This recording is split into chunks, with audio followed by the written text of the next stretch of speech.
Uji exact feature ini memiliki fungsi sama halnya dengan uji chi-square. Uji exact feature ini digunakan untuk menguji ada tidaknya perbedaan proporsi dua populasi yang hanya memiliki dua kategori, atau ada tidaknya hubungan dari dua variabel. Uji chi-square ini digunakan sebagai alternatif jika persyaratan analisis uji chi-square untuk tabel kontingensi 2x2 tidak dapat dipenuhi. Jadi, sebelumnya sudah saya bahas bahwa untuk uji chi-square itu salah satu syaratnya adalah ekspektasi setiap sel itu harus lebih dari 5. Nah, akan tetapi jika syarat ini tidak terpenuhi, maka uji exact feature ini bisa menjadi alternatif tapi hanya untuk tabel kontingensi 2x2. Jadi, uji exact feature ini digunakan apabila datanya nominal atau ordinal dan data disusun dalam tabel kontingensi 2x2. Artinya, masing-masing variabelnya itu hanya punya dua kategori. Kemudian untuk statistik uji, kenapa disebut uji exact feature? Karena dari data langsung diperoleh nilai peluang. Jadi, p-value-nya itu kita peroleh dari rumus distribusi hipergeometrik. Ini adalah rumus untuk p-value uji chi-square. Selanjutnya untuk kriteria uji, tolakkan 0 jika p-value kurang dari alfa. Atau kita juga bisa peroleh nilai peluangnya itu dari tabel I di buku Siegel atau lampiran B di buku Tiro. Selanjutnya untuk kasus 3, untuk contoh kasusnya, ada seorang peneliti ingin mempelajari hubungan antara umur orang dewasa yang lanjut usia dan status tekanan darah yang datanya dirangkum dalam tabel berikut. Nah, ini adalah tabel data hasil amatan. Kita ingin menguji bagaimana hubungan antara umur dan status tekanan darah orang dewasa yang lanjut usia. Pertama, kita tentukan dulu hipotesisnya. H0-nya adalah tidak ada hubungan antara tekanan darah dengan usia dewasa yang lanjut usia.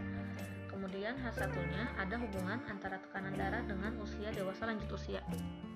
Kita tentukan nilai alfanya sebesar 5%. Kemudian kita akan uji dengan menggunakan SPSS. Kita lakukan langkah-langkah sama halnya dengan uji chi-square. Jadi kita input dulu datanya ke SPSS.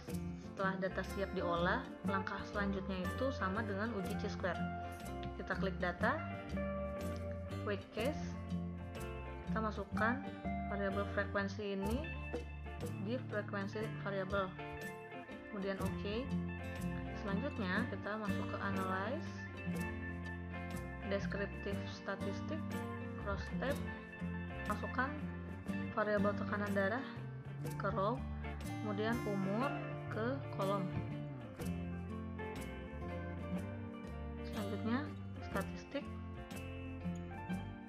klik chi-square, continue. Oke. Output dari SPSS untuk uji exact feature ini sama dengan output untuk uji chi-square. Kita perhatikan keterangan di bawah tabel chi-square ini menunjukkan bahwa ada dua sel yang nilai ekspektasinya itu kurang dari 5. Kemudian kita lihat nilai p-value untuk uji exact feature. Berdasarkan hipotesis, kita ingin menguji ada tidaknya hubungan antara tekanan darah dengan usia dewasa lanjut usia. Nah, ini berarti nilai p-value yang kita gunakan adalah untuk dua sisi, yaitu nilai p-value sama dengan 0,192 lebih besar dari 0,05. Berdasarkan nilai p-value itu, maka kita terima H0. Artinya, secara empiris belum cukup bukti untuk menyatakan bahwa terdapat hubungan antara tekanan darah dan usia dewasa yang lanjut usia. Selanjutnya, kasus keempat. Dalam suatu teknik wawancara, orang yang diwawancarai diberikan kartu berukuran 3x5 inci persegi dan pewawancara berperan pasif.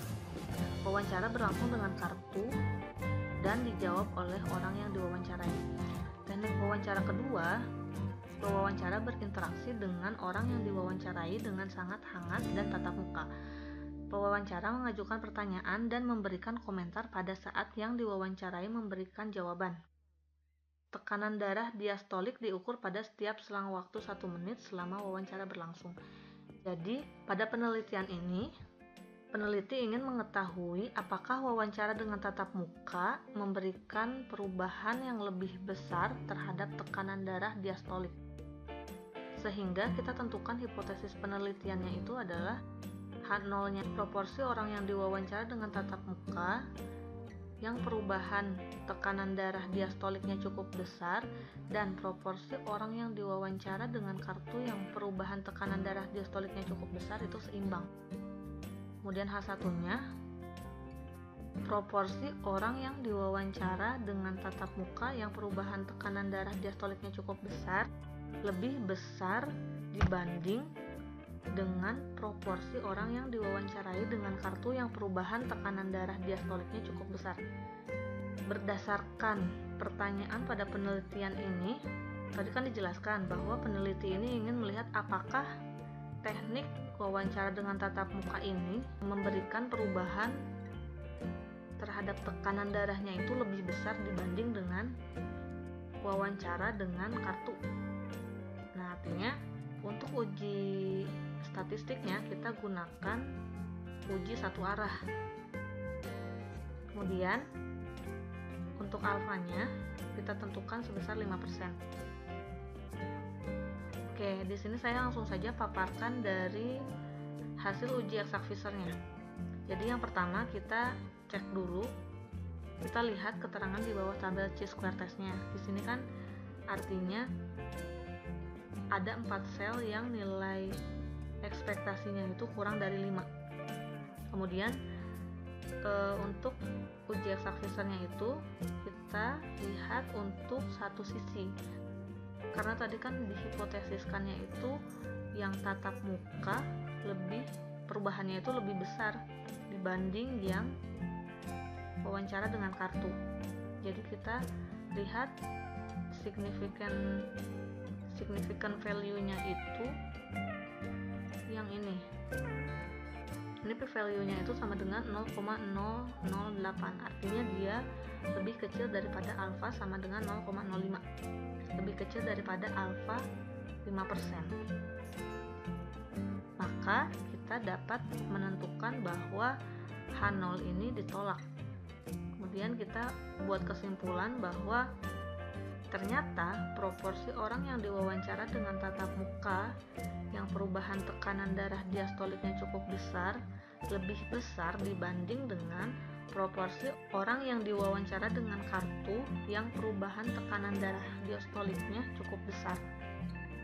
Jadi untuk menentukan p-value-nya pada uji eksak Fisher ini kita lihat dulu hipotesisnya seperti apa, baru kita tentukan untuk kriteria ujinya apakah menggunakan p-value yang satu sisi atau dua sisi. Untuk catatan, jadi sebetulnya uji eksak Fisher ini berlaku untuk semua ukuran sampel, jadi tidak hanya untuk ukuran sampel kecil. Uji eksak Fisher ini juga bisa digunakan untuk sampel besar. Hanya saja jika sampelnya besar, maka uji eksak Fisher ini memerlukan komputasi yang lama. Nah, untuk p-value uji eksak Fisher, jika ukuran sampelnya besar, maka p-value uji eksak Fisher ini akan mendekati p-value dari uji chi-square. Kemudian yang terakhir, uji chi-square efisien jika ukuran sampel besar. Sekian kuliah kita kali ini. Assalamualaikum warahmatullahi wabarakatuh.